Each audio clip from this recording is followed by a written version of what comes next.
প্রিয় বন্ধুরা, সহযোগিতা করার ইচ্ছে থাকলে মানুষকে এভাবেও সহযোগিতা করা যায়। এক অসহায় লোক তার বাচ্চাকে নিয়ে রাস্তায় বসেছিল। বাচ্চা তার কোলে ঘুমাচ্ছে।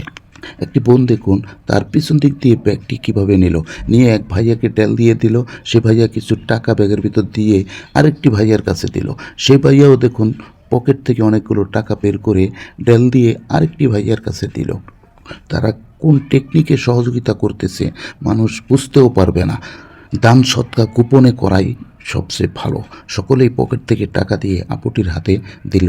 আপুটিও অনেকগুলো টাকা বের করে ওই ব্যাগের ভিতর রাখলো। আবার দেখুন দৌড়ে গিয়ে ওই পলিটিনটা যেই জায়গায় ছিল সেই জায়গায় রেখে দিয়ে তার সাথে এরকম ব্যবহার করতেছে, মানে তাদেরকে তারা দেখতেই পারে না, এখান থেকে তুলে দিল, মানে এরকম একটা আচরণ করলো তাদের সাথে। ভাইয়াটি এখান থেকে উঠে গিয়ে একটু দূরে বসলো। দূরে বসে দেখুন ব্যাগের ভিতর হাত দিল, দেখে অনেকগুলো টাকা। ভাইয়াটি তো টাকা দেখে আশ্চর্য হয়ে গেল। বাবা মেয়ে দুজনেই অনেক খুশি। ভিডিওটা সকলে বেশি বেশি শেয়ার